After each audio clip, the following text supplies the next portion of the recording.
Hello दोस्तों, स्वागत है आपका हमारे चैनल स्मार्ट एजुकेशन क्लासेस में। और हमेशा की तरह आपकी ये सीरीज भी जल्दी हम पूरी करेंगे। और राष्ट्रीय आंदोलन आपका हिस्ट्री का टॉपिक चल रहा है। आज हम पढ़ेंगे गांधी इरविन समझौता और गोलमेज सम्मेलन के बारे में जानेंगे। ये 10वां वीडियो, इसके पहले के आपने वीडियोज़ नहीं देखे हैं तो प्लेलिस्ट का लिंक आपको डिस्क्रिप्शन में मिलेगा, वहाँ से जाकर देखिए। चैनल को ज़्यादा से ज़्यादा सब्सक्राइब करिए और करवाइए, और साथ ही वीडियो को लाइक शेयर भी किया करें। चलिए देर न करते हुए अपनी बुक्स हैं जिनसे आपको हम कंटेंट दे रहे हैं, शुरुआत करते हैं। जहाँ भी कॉन्सेप्ट की जरूरत पड़ेगी बिल्कुल दिया जाएगा। गांधी इरविन समझौता, जिसे हम दिल्ली समझौता भी कहते हैं, ये कब हुआ था? तो ये आपका हुआ था 5 मार्च 1931 को होता है गांधी इरविन समझौता। ठीक है, चलिए। और गांधी इरविन समझौते में किस आंदोलन का स्थगन किया गया था, जाना प्रस्तावित था? तो वो था आपका सविनय अवज्ञा आंदोलन का जो है ये इरादा हो गया था। चलिए, 5 मार्च 1931 को स्थगित कर दिया गया था आपका सविनय अवज्ञा आंदोलन। ठीक है ना, ये याद किया जाएगा क्योंकि काफ़ी महत्वपूर्ण रहा था और महिला भागीदारी इसमें काफ़ी थी। पर्दा प्रथा कमज़ोर हुई थी। गांधी जी ने कहा था कि हम महिलाओं को अबला ना समझें। ठीक है ना, और गांधी जी व्यवसायी वर्ग की पूर्ण भागीदारी रही थी इसमें। चलिए, और देखिए, ये गांधी इरविन समझौता दिल्ली समझौता भी कहते हैं, इसे गांधी वायसराय समझौता भी कहते हैं, जो कि आपका 5 मार्च 1931 को होता है। इसमें कुछ जो है गांधी जी शर्तें देते हैं कि तटीय लोगों को नमक बनाने का अधिकार दिया जाए, शांतिपूर्ण धरना प्रदर्शन कर सकें हम, सविनय अवज्ञा आंदोलन स्थगित कर दिया जाएगा, और जो द्वितीय गोलमेज सम्मेलन में शामिल होना स्वीकार करते हैं गांधी जी। राजनीतिक बंदियों की जो रिहाई की जाएगी, शर्त कि हिंसा का आरोप ना हो, जिन पर हिंसा का आरोप होगा हम उन्हें नहीं छोड़ेंगे, ऐसा इरविन कहता है। और जब्त जमीन जो है किसानों की वापस की जाए, ना कि तीसरे पक्षों को आवंटित हो। सरकारी सेवाओं के साथ आंदोलनकारी जो हैं सरकारी नौकरी को वापस, सरकारी सेवक हैं उनके साथ साथ जो आंदोलनकारी हैं उनको सरकारी नौकरी वापस मिलनी चाहिए, ऐसा कहते हैं गांधी जी। ठीक ना, और जो कर वसूले ना गए हों उन्हें माफ़ कर दिया ना जाना चाहिए। तो ऐसी बातें हुई गांधी इरविन के बीच समझौते में। लेकिन गांधी जी की 2 शर्तें जो नहीं मानी गई थी वो आपको जरूर याद रखना है, जैसे कि भगत सिंह और उनके साथियों को रिहा करने की मांग, ये नहीं मानी गई थी। और लोगों पर पुलिस द्वारा की गई ज्यादती की मांग, तो ये दोनों मांगें अंग्रेजों ने, इस इरविन ने जो है नहीं मानी थी। चलिए, ठीक है, इतना याद रखिएगा।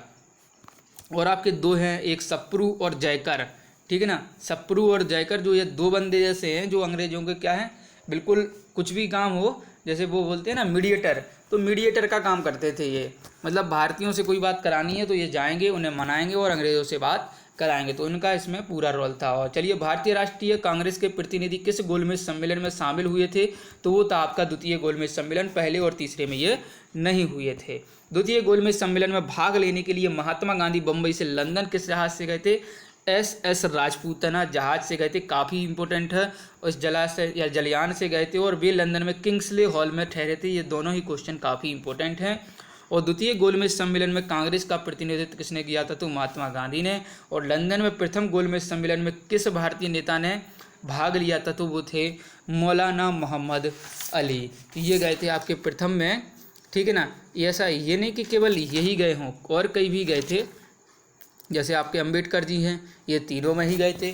तो ठीक है ना, तीनों को याद रखिएगा। चलिए, और लंदन में संपन्न हुए गोलमेज सम्मेलन में जो है किस भारतीय जो ईसाइयों का प्रतिनिधित्व कौन कर रहा था? तो वो थे KT पाल। और द्वितीय गोलमेज सम्मेलन के दौरान विंस्टन चर्चिल ने गांधी जी को जो है अर्धनग्न फकीर कहा था। ये स्टेटमेंट काफ़ी पूछा जाता है। और ये प्रथम गोलमेज सम्मेलन 12 नवंबर 1930 से 19 जनवरी जो है 1931 तक चलता है। और द्वितीय गोलमेज सम्मेलन 7 सितंबर 1931 से 1 दिसंबर जो है 1931 को चलता है। और तीसरा चलता है 17 नवंबर 1932 से 24 दिसंबर 1932 तक चलता है। और द्वितीय गोलमेज सम्मेलन पर किस मुद्दे पर असफल रहा?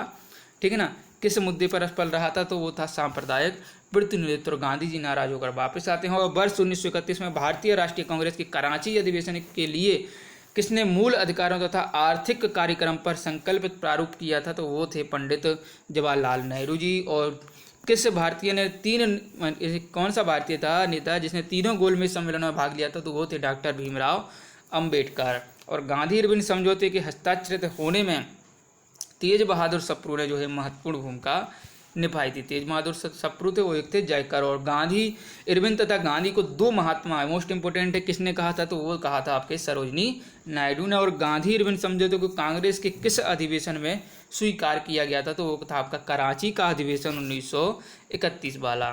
चलिए इसे देखते हैं। तो गांधी इरविन समझौता हुआ था मुख्य रूप से गोलमेज सम्मेलन में कांग्रेस की भागीदारी सहज करने के लिए, क्योंकि गोलमेज सम्मेलन आयोजित करने का ही आपका उद्देश्य था कि जो है हमें कांग्रेस से समझौता करना है और जो वो थोड़ी बहुत मांगे कर रही हैं तो वो माननी है। और तीनों ही गोलमेज सम्मेलन में आपके ब्रिटेन के पीएम कौन रहे थे, ये पूछा जा सकता है, तो रैमजे मैकडोनाल्ड, ठीक ना। और तीनों का जो है उद्घाटन किया था आपके ब्रिटिश क्राउन जॉर्ज पंचम ने। और हुए कहाँ थे, ये लंदन में 30, 31 और 32 में, ठीक है ना। चलिए आगे बढ़ेंगे। तो 5 मार्च 1931 को होता है गांधी इरविन पैक्ट। वह आंदोलन जिसका स्थगन गांधी इरविन समझौते में किया जाना प्रस्तावित था वो था आपका समन्वय आंदोलन। और गांधी इरविन समझौते के हस्ताक्षरित होने में महत्वपूर्ण भूमिका निभाई थी आपके तेज बहादुर सप्रू ने। और इरविन तथा गांधी को दो महात्मा सरोजनी नायडू जी ने कहा है। और गांधी इरविन समझौते में महात्मा गांधी के लाभ को जो है सांत्वना पुरस्कार एलन कैम्पबेल और जॉनसन जो हैं इनको मिलता है। चलिए आगे है गोलमेज सम्मेलन के बारे में। तो मौलाना मोहम्मद अली, मौलाना अबुल कलाम आज़ाद, महात्मा गांधी, पीटी नेहरू में से वह भारतीय नेता जिसने लंदन में प्रथम गोलमेज कॉन्फ्रेंस में भाग लिया था वो थे मौलाना मोहम्मद अली। और देखिए क्या कथन सही है कि यह प्रथम गोलमेज सम्मेलन यह 1930 में आयोजित होता है और इसे साइमन आयोग की रिपोर्ट पर चर्चा करनी थी। इसका आयोजन लंदन में हुआ था। और लंदन में संपन्न हुए गोलमेज सम्मेलन में भारतीय ईसाइयों का प्रतिनिधित्व केटी पाल ने किया था। और सेकेंड गोलमेज सम्मेलन में महात्मा गांधी, सरोजनी नायडू, मदन मोहन मालवीय गए थे, यानी कि कांग्रेस का जो है पूरा साथ था। और सेकेंड गोलमेज सम्मेलन में कांग्रेस का प्रतिनिधित्व मुख्य था महात्मा गांधी जी ने किया था। कथन दिया है कि जवाहरलाल नेहरू ने दूसरे गोलमेज सम्मेलन 1932 में आईएनसी का प्रतिनिधित्व किया।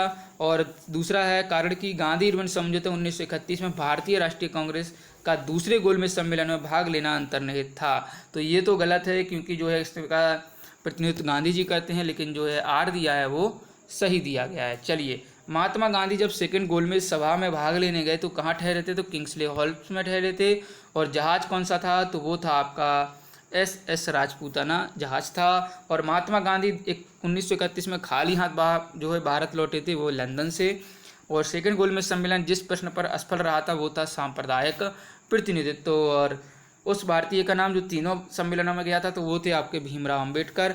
और 1930-32 की अवधि में भारत और ब्रिटेन के राजनेताओं की लंदन में हुई बैठकों को प्रायः प्रथम, द्वितीय और तृतीय गोलमेज सम्मेलन के रूप में उल्लेखित किया जाता है। उनका उसी रूप में उल्लेख गलत होगा ये, क्योंकि ये 3 अलग अलग सम्मेलन नहीं थे, अपितु एक ही सम्मेलन की अवस्था में जो 3 सत्रों में संपन्न हुआ था। गोलमेज सम्मेलन जो वर्ष 1932 में होता है वो तीसरा था, यानी कि 30, 31, 32 में ये क्रम से होते हैं। और सही कथन क्या है कि प्रथम गोलमेज सम्मेलन में भीमराव अंबेडकर जी ने जो है दलित वर्ग के लिए अलग निर्वाचन मंडल की मांग रखी थी। पूना पैक्ट में स्थानीय निकायों तथा सिविल सेवाओं में दलित वर्गों के प्रतिनिधित्व के लिए विशेष उपबंध रखे गए थे। और तृतीय गोलमेज सम्मेलन में भारतीय राष्ट्रीय कांग्रेस ने जो है भाग नहीं लिया था पहले में, और तीसरे में जो है इन्होंने भाग नहीं लिया था, दूसरे में गांधी जी ने भाग लिया था। चलिए तो ये थे आपके प्रश्न जो आपके बन सकते हैं गोलमेज सम्मेलन और गांधी इरविन पैक्ट से। और इसका बाद आपका वीडियो आएगा सांप्रदायिक पंचायत और पूना पैक्ट हम पढ़ेंगे, ठीक है ना। उसके बाद प्रांतीय चुनाव, मंत्रिमंडलों का गठन कैसे होता है, कांग्रेस समाजवादी पार्टी और त्रिपुरी अधिवेशन को हम देखेंगे। तो वीडियो को लाइक करिए और ज़्यादा से ज़्यादा शेयर करिएगा और चैनल को सब्सक्राइब नहीं किया तो सब्सक्राइब भी करिए। मिलते हैं अगले वीडियो में। जय हिंद, जय भारत।